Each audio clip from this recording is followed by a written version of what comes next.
Tonight on CBC Vancouver News. Restricting sales in BC of a diabetes drug being used for weight loss. We're going to take action to protect British Columbians, protect Canadians. Why the demand for our province's Ozempic stock is soaring south of the border. Plus, building more homes and fast. It's going to be really hard now to catch up. Immigration renews calls to speed up housing starts in BC. And the woman going to extraordinary lengths to help feed the Fraser Valley's most vulnerable. I know that feeling. I know those tears. I recognize those tears very well. Why the retired nurse is using her own pension checks to give back. This is CBC Vancouver News.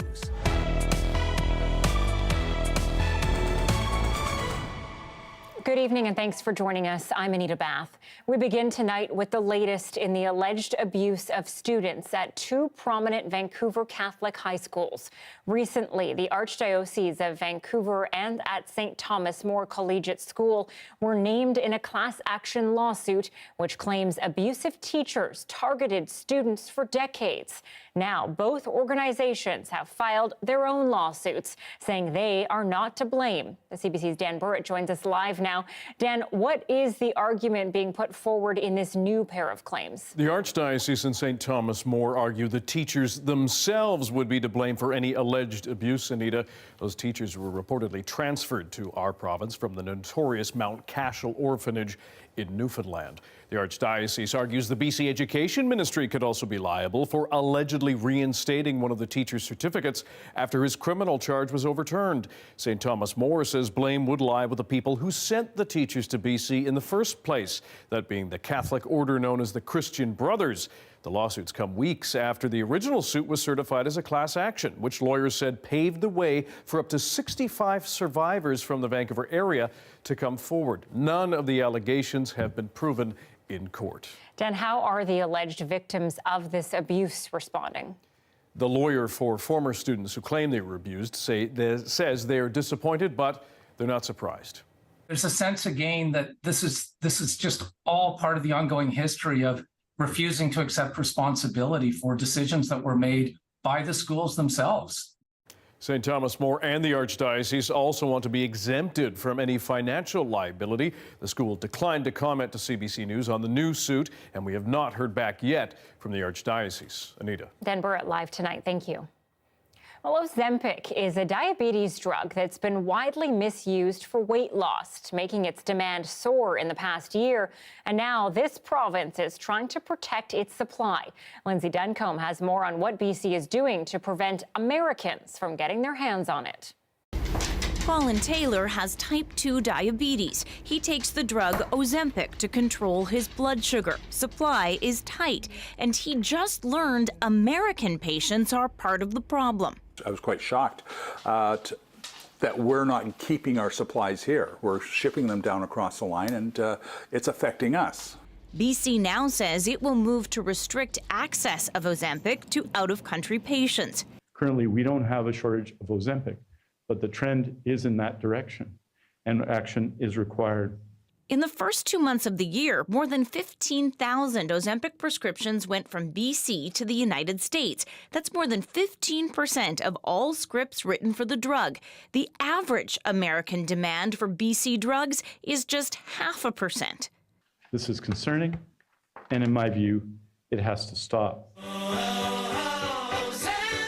In my Ozempic trial. The company behind the drug is aggressively marketing Ozempic on both sides of the border. For diabetes, sure, but the American ads don't shy away from the weight loss side effect. And you may lose weight. Adults lost up to 14 pounds. Hollywood is buzzing with reports of who may have dropped sizes thanks to Ozempic or similar drugs. Follow-up about Ozempic. And influencers are pushing it. BC says American patients are reaching out online. Almost all the prescriptions were written in Nova Scotia, then submitted to 2 pharmacies based in Metro Vancouver, where the drugs are processed and shipped south. Cross-border online pharmacies aren't illegal, but they are subject to regulation. The province of Nova Scotia, the drug manufacturer, pharmacists and doctors all promise to work with BC to ensure enough supply stays here. Lindsay Duncombe, CBC News, Vancouver. The federal government is walking back some restrictions on non-Canadians buying homes 3 months after the new rules were enforced. The law initially restricted non-Canadians from buying residential property for 2 years after their arrival as a way to address rising home prices. Now, non-Canadians with at least 183 days remaining on their work permit can purchase residential properties. This change was made to ensure that housing is used to house people rather than foreign investment purchases. And there are new calls tonight for BC to get a move on building more homes. The province's real estate association says it's the only way to keep up with the number of immigrants expected to arrive in the next 5 years. But as Eva Uguen-Senge reports, critics say it's not enough to just build more. It has to be the right kind. It's going to be really hard now to catch up. If you ask BC realtors, the province needs more houses built, a lot more. We need to probably complete something like 50 to 55, maybe 60,000 units a year, something that we've never come close to doing. More than 217,000 new permanent residents are expected to move to BC in the next 2 years. The BC Real Estate Association says we need to build 25% more homes a year to keep up, and that doesn't account for temporary immigrants. That number is actually far higher than permanent residents. In fact, last year, there were over 140,000 temporary residents, temporary foreign workers and international students. But given the current pace of building, the Construction Association worries the province won't be able to keep up or catch up. So right now we have, incredible delays in development permits, in building permits. We have inconsistencies in what municipalities are looking for. He says one solution is to make it easier to build in BC. Let's simplify it. Let's make it easier. We're not talking about dropping accountability, but let's find ways to minimize the risks for community, minimize the risks for builders, maximize the attraction of the sector. But the province says immigration targets are out of their hands. Well, I've spoken to the federal minister multiple times, urging them to consider tying their immigration numbers to both housing starts and also affordable housing. This immigration advocate says both governments need to come up with a 10-year plan. We need to look at housing stock, size of housing, location of housing, how it interlinks with transit and other social amenities over the next number of years. A record-breaking 430,000 people became permanent residents of Canada in 2022. The federal government expects that to rise to 500,000 by 2025. Eva Uguen-Senge, CBC News, Vancouver. Well, there are calls for government action to protect affordable accommodations for Vancouver's most vulnerable population. Yesterday, we told you how rent at some SRO buildings now costs more than $1,000 for a single room, no private kitchen or bathroom, and in some cases, bug and pest-infested living quarters. Joel Ballard has been reporting on this and joins us live tonight. Joel, what's the answer here to fixing the issue? Experts say it's going to take committed government action.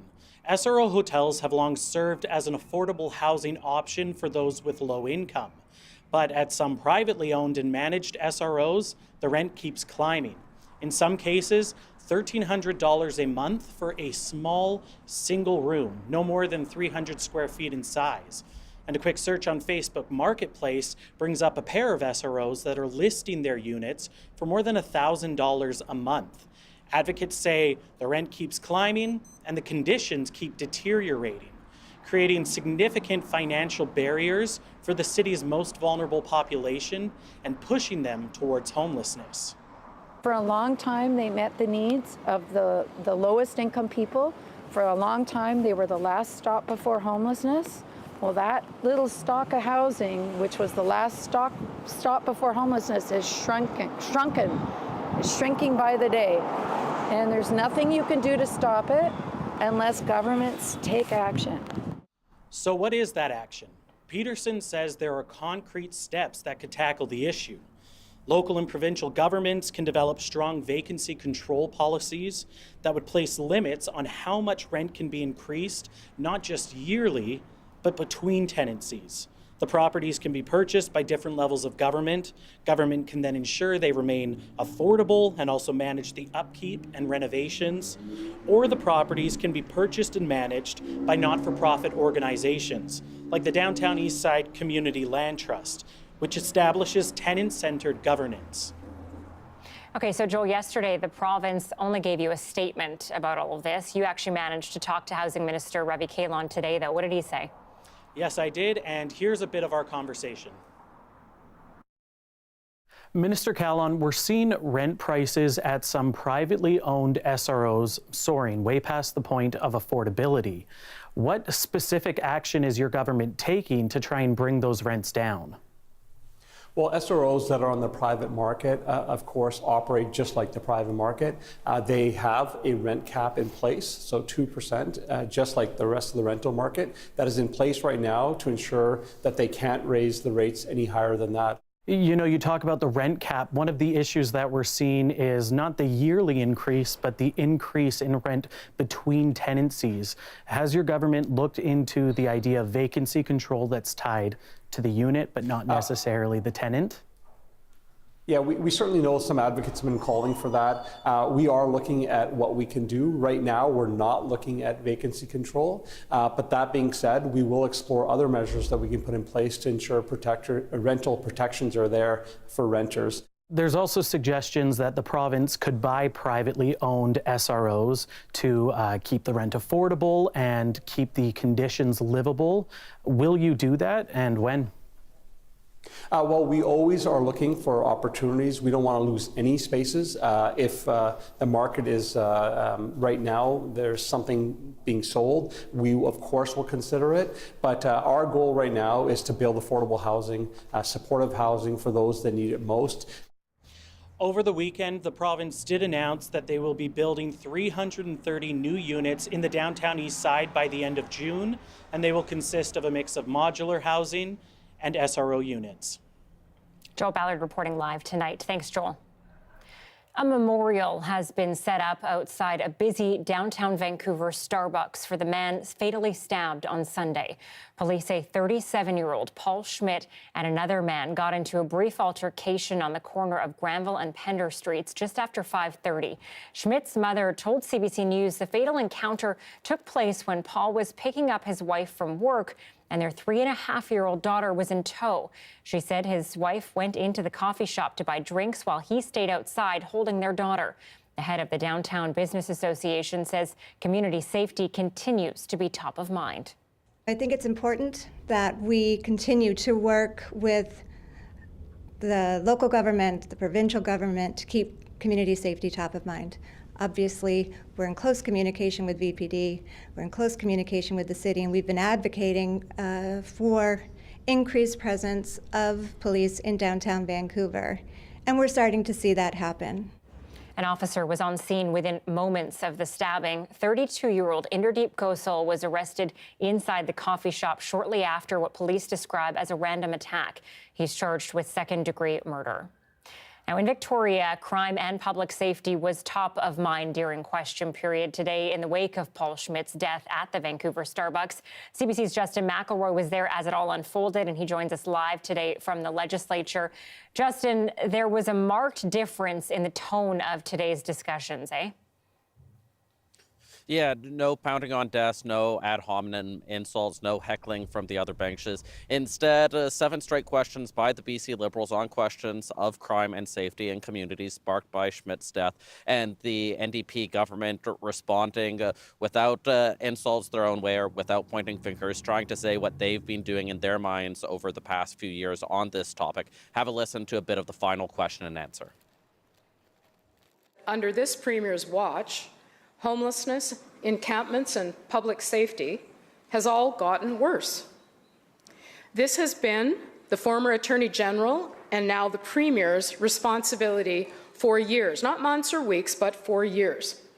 And the results just keep getting worse. If you look just down south to Washington State, if you look down to Oregon, if you don't look down to California, every community is dealing with this challenge and trying to find ways. So how we're dealing with this, Honourable Speaker, is examples I shared yesterday around the downtown east side. We had 200 people in an encampment. We found housing for 90 of those people. Justin, does the government have a point in this argument? Well, certainly, if you read the headlines in any major city in the west coast of America right now, Seattle, Portland, San Francisco, Los Angeles, beyond this intersection of homelessness and safety and crime is something that is dominating the discussion everywhere. Having said that, you know, people in communities in BC aren't comparing themselves to those cities. They're comparing themselves to what it seemed like a year or two ago. This was the dominant topic of conversation in the last municipal election in plenty of places. Safe to say it'll be the same in provincial conversation for some time to come. Our Justin McElroy reporting live from Victoria outside the legislature tonight. Thanks, Justin. Well, a family from Bellingham, Washington has been awarded $2.5 million by the BC Supreme Court after a catastrophic accident in Surrey. Miriam Galley was driving along King George Boulevard near 48th Avenue on her way home from a church service in 2017. The SUV flipped over into a water-filled ditch, trapping the 4 people inside upside down. A passerby managed to pull the family, including 2 teens, out of the water before emergency crews arrived, but Galley succumbed to her injuries 6 days later. The judge acknowledged the surviving family members' grief and suffering in her ruling.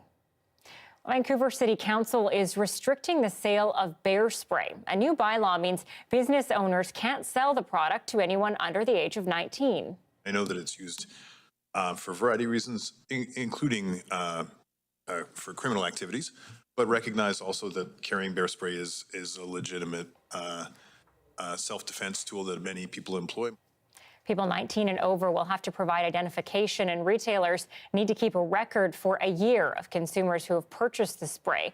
The bylaw was put in place to try to reduce the growing use of bear spray in crimes after police told council they were seeing bear spray increasingly used as a weapon by young people. Well, sad news for Vancouver's music community tonight. Composer Jocelyn Murlock has died. Murlock was loved for her emotional music and her ability to connect with audiences.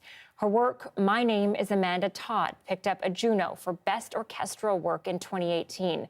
The piece was praised for turning a moment of tragedy into a poignant message of hope, empathy, and tolerance. She worked as Vancouver Symphony composer in resident for 5 seasons, and much of her music was inspired by the sounds of birds. Jocelyn Murlock was 53 years old.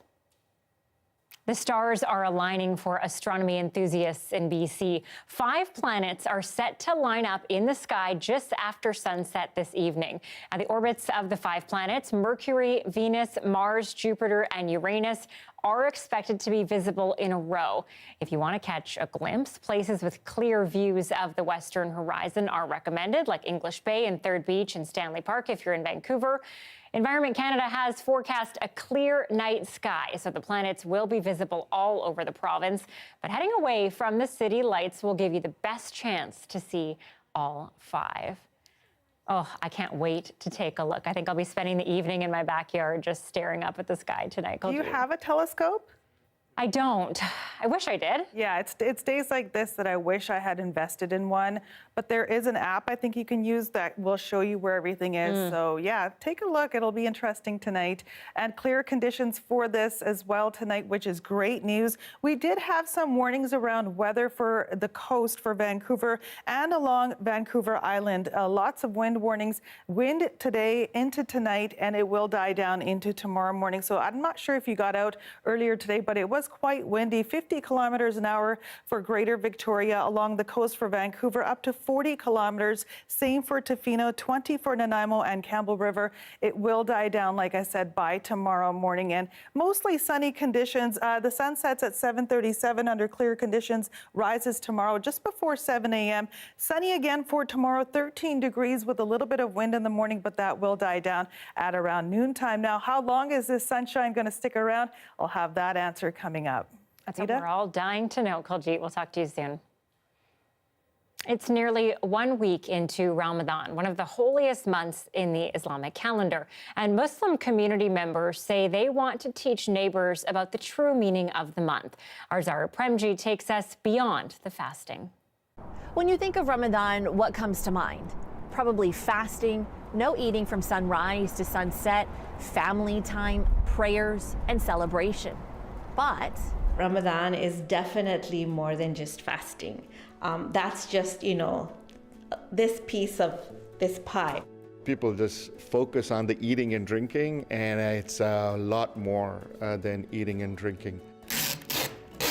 As a kid, we would always think about, giving back and serving, and it was very important in our family to do that. The act of charitable work and service is one of the pillars of Islam, but during the month of Ramadan, the desire to give back is heightened, especially for those who have been on the receiving end of kindness when they needed it most. It's something that I've always been drawn to as a young kid. It's something that my mother and my father instilled in us.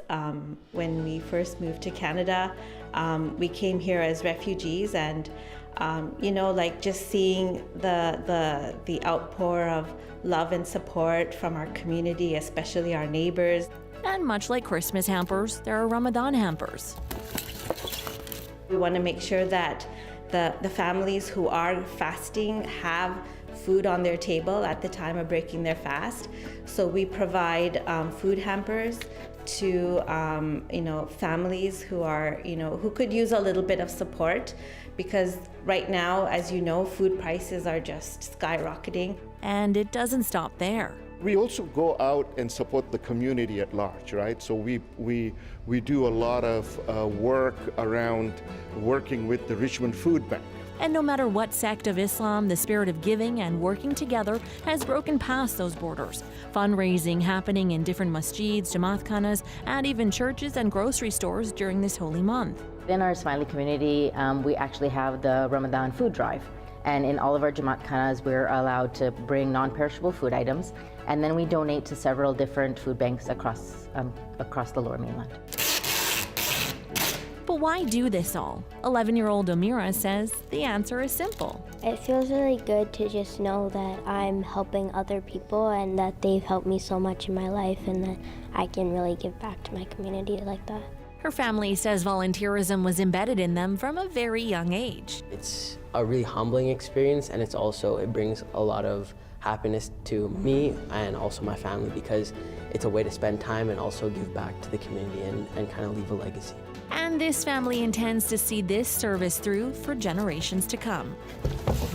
Service is not something you're entitled to, but it's a gift that's given to you, and to share that gift with my children, and hopefully my children will do the same, is very profound for us.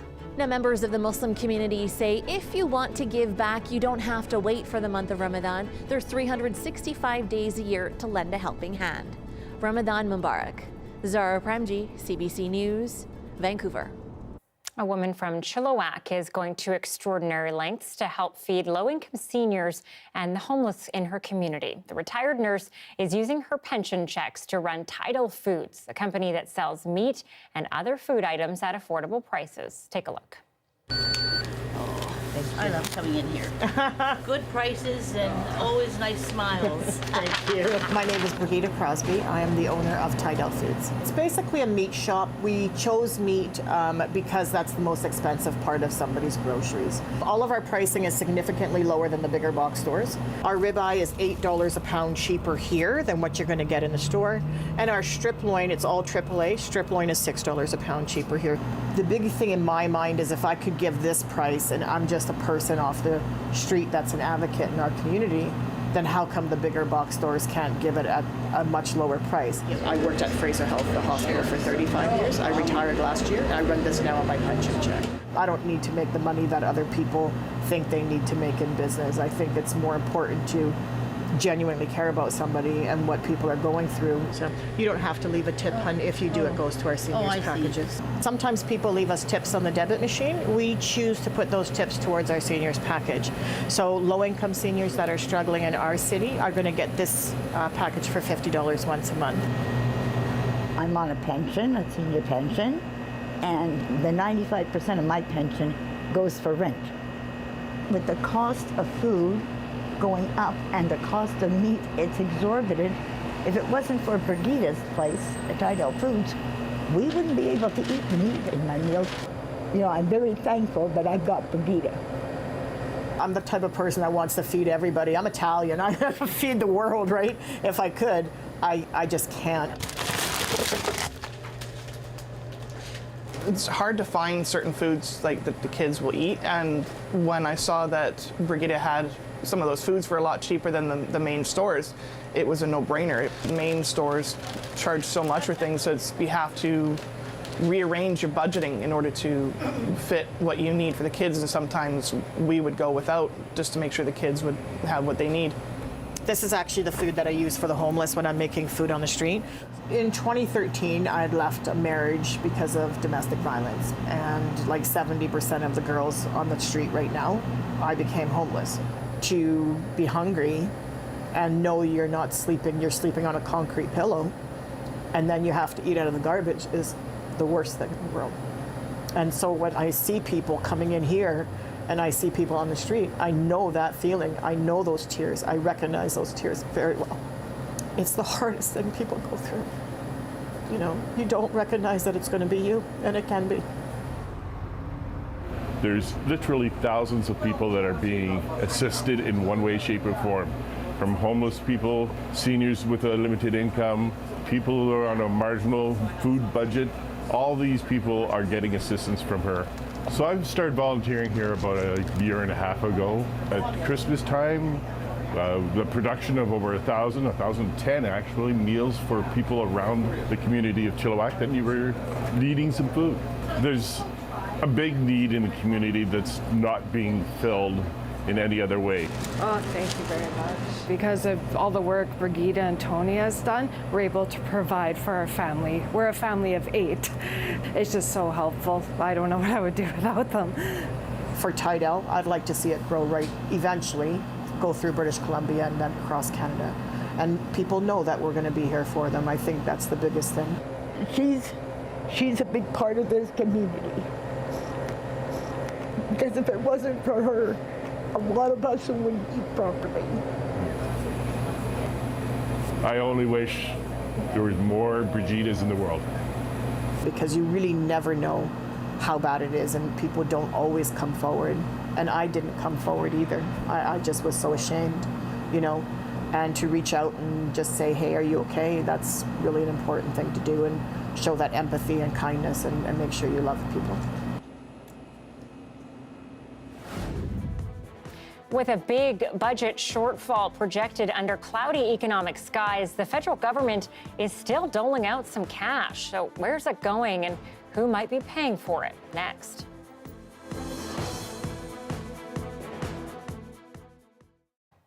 Thanks for joining our commercial-free live stream tonight. A New Brunswick bacon-themed potluck called Bacon encourages convention-goers to bring along their most creative bacon-themed dish. Once the bacon winner is declared, all the proceeds are donated to food banks. I won in 2009. I made bacon-wrapped teriyaki dates, and they were a hit. And it's actually how my husband and I ended up becoming married. I'm the 2016 champion. I'm very proud of that. So I didn't even enter a dish this year because I've already proved myself. It is the 6th biennial, even though we don't do it every 2 years, Bacon, a bacon convention.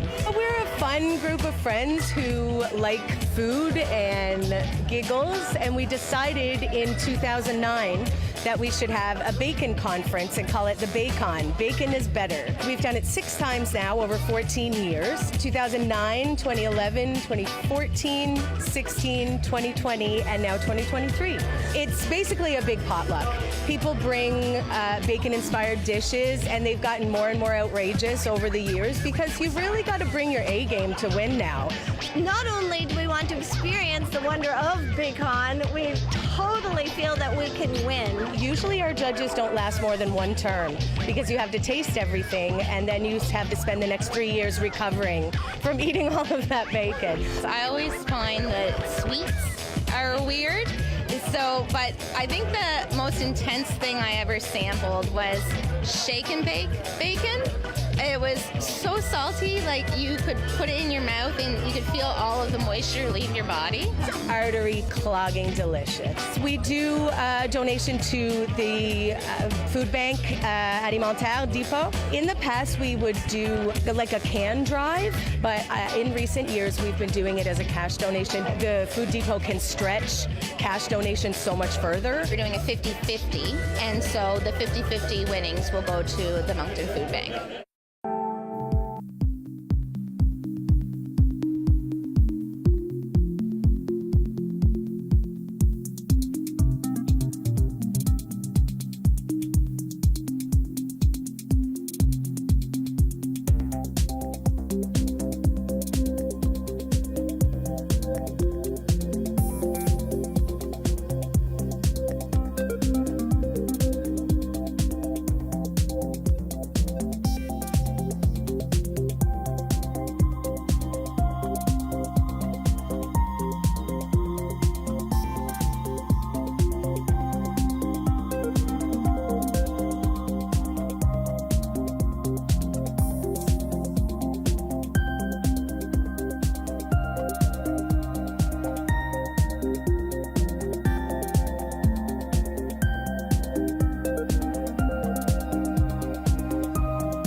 Billions of dollars for health and dental care, plus money to help offset the price of groceries.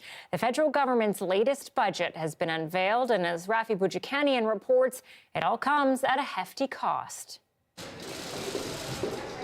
This government's seventh budget, the finance minister is finding something to smile about. I am so proud to announce the creation of a new Canadian dental care plan. With a $13 billion investment over 5 years to back it up. To qualify, Canadians will need to make less than $90,000 a year, something the NDP had wanted for a long time, but not all opposition parties are happy. The Conservatives are voting against it. Everything in this budget will make it more expensive to eat, heat, and house yourself. A big part of what the government is spending is in clean tech. $21 billion over the next 5 years, $80 billion by 2034, encouraging private sector investment in revamping the electricity grid, also for more carbon capture and clean hydrogen. I really believe we are at a turning point. President Biden was here in Ottawa on Friday. He said this is an inflection point of the kind that you encounter every 5 or 6 generations. A failure to put forward a comprehensive, effective, and adequately financed plan to build the clean economy of the 21st century would mean consigning Canada to deindustrialization. Money targeted to traditionally male-dominated industries. Some observers say the cash should have come with strings attached to help women in the workforce, same as what the USA is doing with its Inflation Reduction Act. Where did the feminist government of Canada go? We're not even mimicking everything that Joe Biden put in the IRA. For example, in the IRA, when they say, yeah, we'll give you money to pivot towards green energy, you make sure you provide childcare for your workers. It's not there. The government is still pointing to inexpensive childcare across the country by 2026. And this year, for low-income Canadians, it's also introducing a one-time grocery rebate worth $2.5 billion overall. Rafi Boudjikanian, CBC News, Ottawa. Now, that multi-billion-dollar grocery rebate you just heard about there from Rafi means eligible families could receive a one-time payment of up to $467. Single Canadians with no children could get up to $234, and for seniors, an average of $225. Around 11 million low and modest income Canadians will qualify. Joining me live now to talk more about this is Ingrid Benavides, a mother of 4 in Port Coquitlam. Ingrid, thanks for being with us tonight. Will this rebate actually make a difference for you? No, not at all. Actually, that's pretty much a worth of a week and a half of groceries on my household. So that's just pretty much nothing, like that won't help, that won't change, that won't make a difference at all. Like it will be a little dent in my budget. Is there a better, more specific way that the government could have helped families deal with this rising cost of groceries? Yeah, totally. I think the government needs to be a little bit more proactive, and they should actually, at this point, I think they should start already regulating, like those increase in prices, because it's just a nightmare. I see it on a daily basis. I go to the store at least once a week. A lot of times I go either 2 or 3 times because I'm trying to balance things out and be able to, make sure we do have enough to eat. But besides that, I make sure that we do eat healthy and everything else.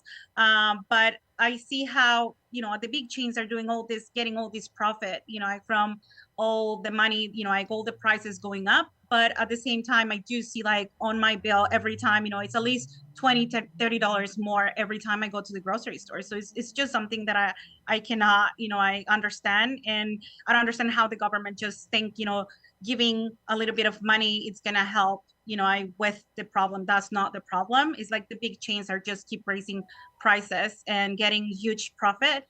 And we people who, I work really hard are not able even to make ends meet. What is that like for you? You just said that your bill goes up $20, $30 every time. What does that feel like when you get to the till? Frustrating, honestly. A lot of times I have had to change, what I had on my list for something that probably was least expected, or like things like, for example, before the kids used to have like 3 different options for like a health, like a salty snack, for example. Now they understand that it has to be like one, like for the week. And then sometimes that doesn't even last me the whole week. So that's why I had to return to the store. The same thing happens with produce. Like I go and get, for example, strawberries. First of all, I had to kind of hunt it, for the best strawberries, because a lot of times they're already like going bad at the store. And then when I bring them, either, like they go bad like in the first day or 2, or like they eat them in like the first day. So I had to go back and get more fruit and stuff like that. So it's very frustrating every time when I see every single item is going up at least $2, sometimes up to $6. It's scary, honestly. Yeah, and frustrating seems to be the word that most people are using to describe this. One expert says Canada should bring in a sort of modern version of the food stamp program in the U.S. So give people who need it stamps to buy healthy food. Is this something that you think should be brought in here?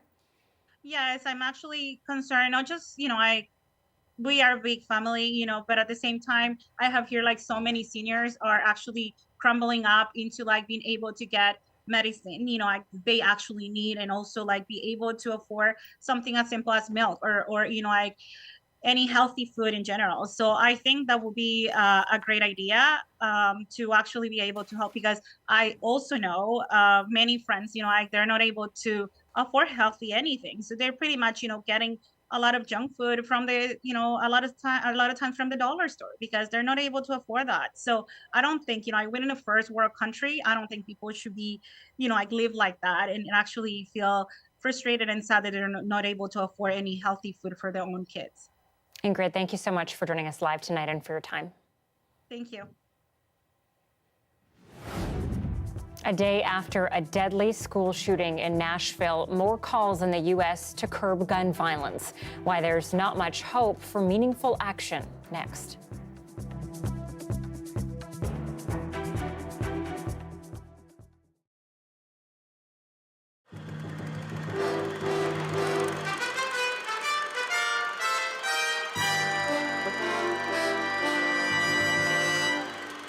I don't know if there's a particular painting that is being considered or quoted.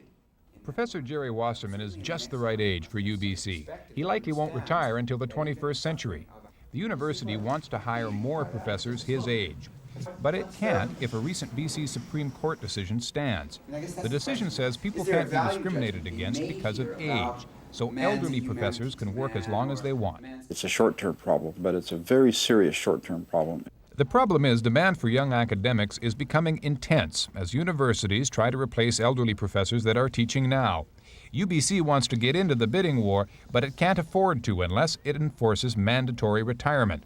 Or alternatives like opting out of the charter so UBC can legally enforce its mandatory retirement rule. Of course, it's a drastic suggestion, but remember that the consequences I'm describing to you of not having financial relief are also very drastic. So I am faced with a very drastic problem as far as the future of the university is concerned. The government isn't promising more money to UBC, but it doesn't like the idea of opting out. And it would be a power I know that we would use very sparingly, not to solve the problem of university professors alone. We are in the business right now of having to plan. And it's very sad that we have not prepared ourselves for the planning exercise. Obviously making a positive value. The problem of an aging faculty is happening at universities right across the country, and the solution may come from the courts. The decision that threatens UBC's policy of mandatory retirement is being appealed to the Supreme Court of Canada. Ed Watson, CBC News, Vancouver.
A Quebec police officer was killed last night while making an arrest. She's the 8th Canadian officer killed in the line of duty in just 6 months. Sarah Levitt looks into that surge, but she begins at the scene of this latest tragic crime.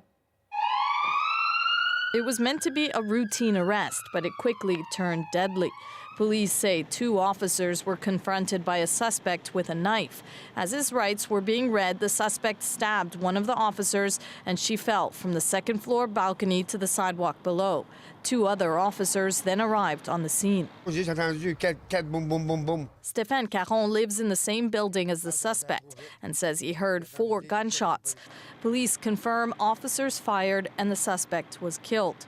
They now identify 42-year-old Maureen Brault as the fallen officer. She is the mother of 2 children, and also his husband is also a police officer from the Sûreté du Québec. The suspect was known to police. On 3 separate occasions, 35-year-old Isaac Brouillard-Lessard was found not criminally responsible for assault. He was on probation after receiving a conditional discharge for another assault charge. Brault's killing came on the same day Edmonton police gathered to remember 2 of their own. 8 officers have now been killed in the line of duty in the last 6 months. That's more than 2019 to 2021 combined. This is an onslaught and certainly a wave of attacks on police. Are police going to continue to do everything, including serve as mental health liaisons? I mean, this is a public health issue. Public Safety Minister Marco Mendicino calls the situation unprecedented. We have to continue to find ways to support law enforcement in the way that they're doing their work to keep our community safe, particularly the families who are left to grieve without their loved ones. Families like Brault's husband and 2 kids left asking how something like this could have happened. Sarah Levitt, CBC News, Louisville, Quebec. Another mass shooting at a school in the U.S. has led to renewed calls for stricter gun control. 3 students and 3 staff members were killed at a private Christian school in Nashville yesterday. As the CBC's Mokta Gebrselassie explains, the attack was part of a more elaborate plan. The guns used to kill 3 students and 3 school staff were purchased legally. That's what we learned today. The suspect, Audrey Hale, owned 7 guns in total, police said, and 3 of those were used in this shooting. Police say Hale's parents thought there was only 1 gun and that it had been sold off. These details come as new video was released today. Cameras at the school show the suspect arriving and getting into the school by shooting through the glass doors. 3! The body camera footage from police shows officers arriving at the school. They find the front door locked and get in with a key. It's on the 2nd floor. They confront the suspect. The whole thing is over in minutes, but there were already several victims. The students that died are Evelyn Dickhouse, Haley Scruggs, and William Kinney. And the staff that were killed include Cynthia Peak, a substitute teacher, Mike Hill, a custodian, and Catherine Coons, the head of the school. Police still say there's no evidence that the victims were targeted specifically, just that the school was. Hale was a former student, and the police chief said investigators learned this from Hale's parents. She was under care, doctor's care, for an emotional disorder. Law enforcement knew nothing about the treatment she was receiving. A motive hasn't been determined yet, but police say they have the shooter's manifesto. And as the investigation continues, the call for stricter gun restrictions has been renewed. Why in God's name do we allow these weapons of war in our streets and at our schools? President Biden wants Congress to pass an assault weapons ban.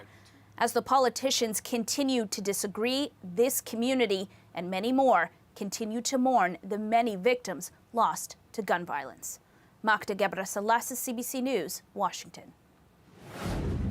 Widespread protests continue in France, and while mostly peaceful, there is a sense things are getting more extreme. The story from Paris is next.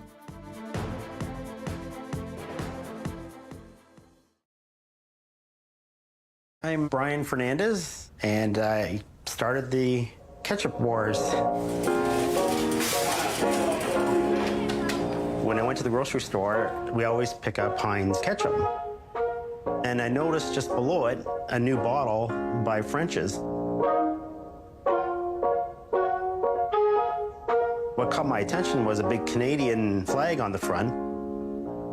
My wife told me about it. She said, you should read this article about how Heinz pulled out of Leamington, Ontario and fired a bunch of people. Then French's came in, and those people that were laid off or fired all had their jobs back. And so because of that, I decided to support French's for supporting Canadian workers.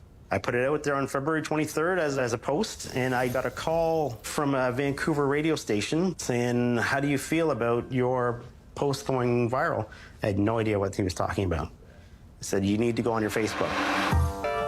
Did you see the hullabaloo over French's ketchup? Some Ontario guy started an online campaign to get everyone to buy French's ketchup instead of Heinz ketchup. A social media post about French's use of Ontario tomatoes went viral. This is a rivalry. French's ketchup even slapping a maple leaf on its bottle to drum up Canadian support. As winter wears on, red squirrels run low on supplies. But he has some buried treasure somewhere. Oops. Butterfingers could cost dearly.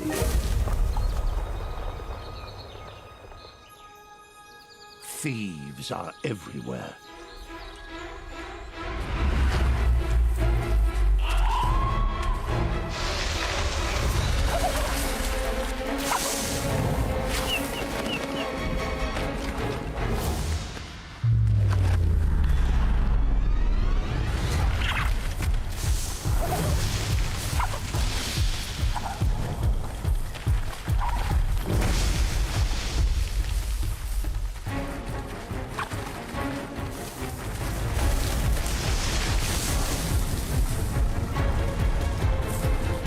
Every morsel is worth fighting for.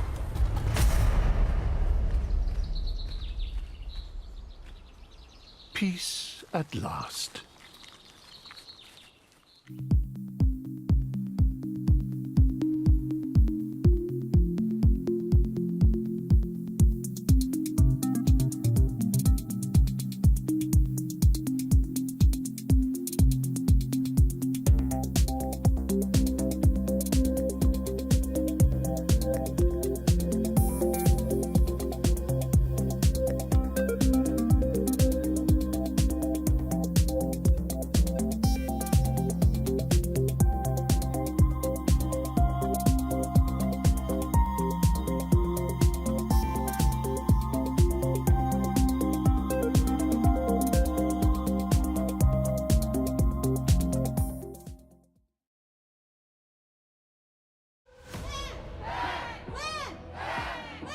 Land Back is a CBC original podcast where we uncover land theft in Canada and look at how Indigenous people are taking it all back. And that's what empowered nations and empowered people to just literally steal land. This is a consequence of your actions.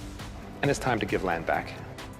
Land Back is out now on CBC Listen or wherever you get your podcasts.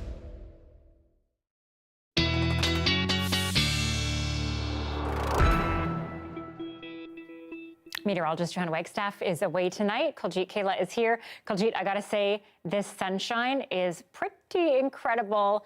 I think a lot of us are wondering how long it's going to last. You know what? We've been so lucky. A beautiful week so far. And it's all thanks to a ridge of high pressure that's sweeping down the province and across and over the lower mainland, bringing mostly clear conditions for the next couple of days. But right behind it is a low pressure system that will eventually make its way down to the south coast. And with it, it will bring a little bit of rain. But that's not going to happen until towards the end of the week. Tomorrow's forecast across the province looking not too bad. Some sunshine for Prince Rupert under 7 degrees and some clouds. Cloudy in Prince George, 6 degrees there, 5 in Williams Lake, so still pretty cold.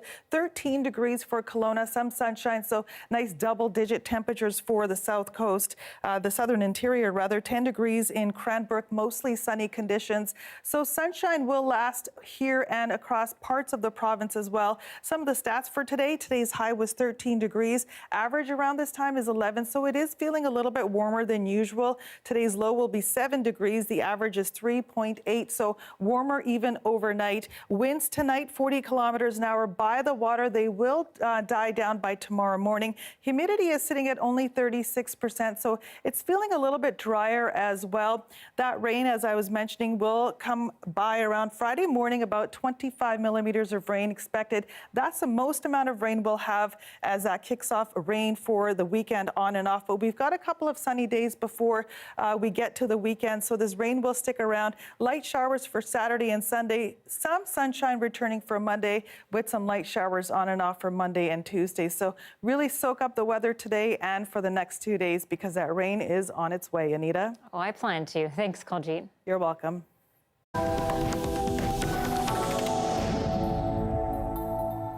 It has been another day of violent demonstrations in France. Protesters in the streets again rallying against changes to the country's pension plan. Most of the protests are peaceful, but as the CBC's Chris Brown reports, there has been a growing number of clashes with police. Paris stinks of burning garbage mixed with tear gas as yet again what started off as peaceful demonstrations degenerated into nasty confrontations with police. Those dressed all in black were mostly troublemakers looking for a fight. Not the peaceful, noisy union members and their supporters who paraded through the city a few hours earlier, trying to force the French government to repeal its pension changes. Those changes would make people work 2 extra years until they're 64 before they can start collecting. I can be psychologist until 64. It's crazy. It's a very hard job, you know. But while pensions may have triggered this backlash, the anti-government sentiment has now evolved into much broader complaints. A lot of my friends are having burnouts and everything. We are working for less money than our parents. We are not sure that we can afford to have children and everything. And we are angry about this. In a country famous for starting revolutions, this could be the beginning of another, one that changes work-life balance, says this expert. Work has been a big issue. Reorganizing work so that the life, the personal life can have a bigger place. I think we have our noisy way to say there is a revolution going on at work. The pension legislation has already been approved by Parliament, however, and President Emmanuel Macron has not indicated he's open to reconsidering it. The unions say they will not relent either, and they're calling for yet another day of protests across France in the first week of April. The government might have hoped that all the burning garbage, the violence, and scenes like this with thousands of riot police might have turned public opinion against the protests. But there's no sign that's happening. The demonstrations have caused severe disruptions, closing schools, tourist attractions, transportation hubs, and countless businesses as both sides try to exhaust the other into capitulating. Chris Brown, CBC News, Paris. Avoiding a catastrophe, a cat colony in Cranbrook has won a reprieve. The solution that has everyone calling perfect is next.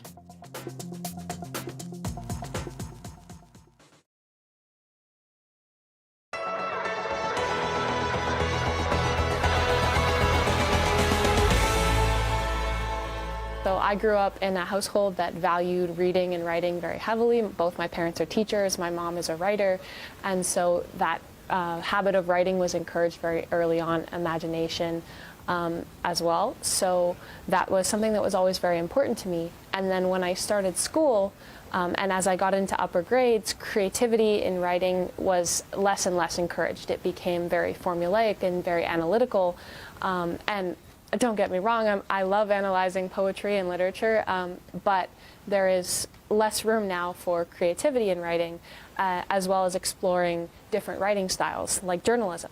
And so what I wanted to do was create an opportunity for students like me who had passions for writing to develop those interests. So this is a high school program for students who would like to try to develop their entrepreneurial skills.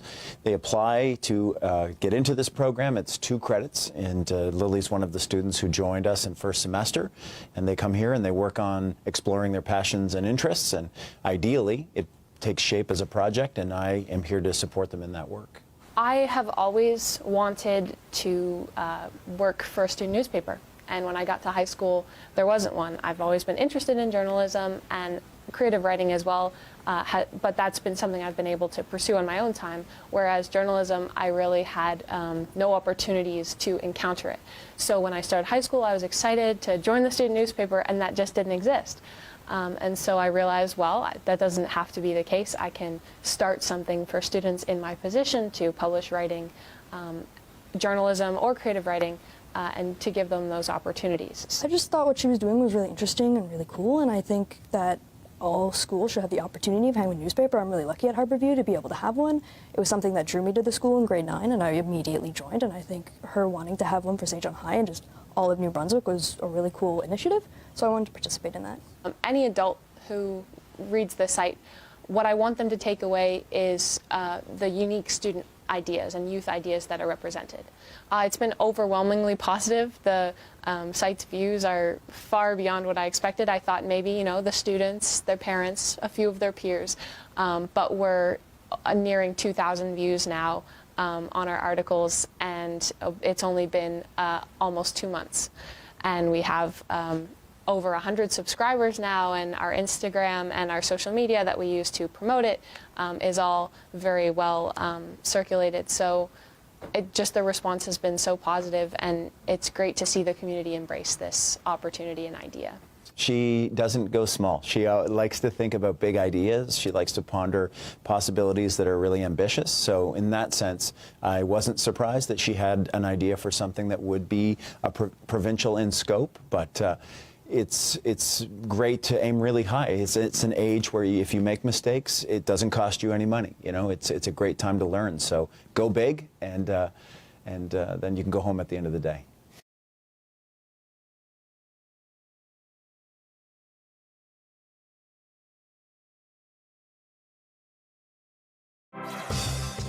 Hi, I'm Amy Bell, and here's what's in your CBC Vancouver inbox. On April 11th, join CBC Vancouver's Johanna Wagstaff at the Alumni UBC webinar with Dr. Simard and her work on the Mother Tree Project. The focus is to connect First Nations, forestry companies, government, and academics to create resilient forests and stewards of the land.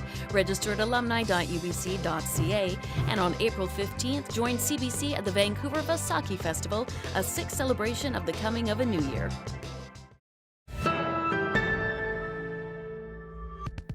Good news for some feline friends. A feral cat colony being run on an East Kootenay College campus will be allowed to stay after threats of eviction. The East Kootenay Community Animal Response and Education Society has cared for the group of cats on the property belonging to the College of the Rockies for the past 10 years. And last November, they were told they had to leave. But after renewed discussions, that has now changed. Yeah, great news for sure. The cats are actually going to be moved to a new agreed-upon location that does align with campus regulations, so this is a win for everyone. And for us, that brings us to the end tonight. Thanks for being with us on CBC Vancouver News, and I'll see you tomorrow.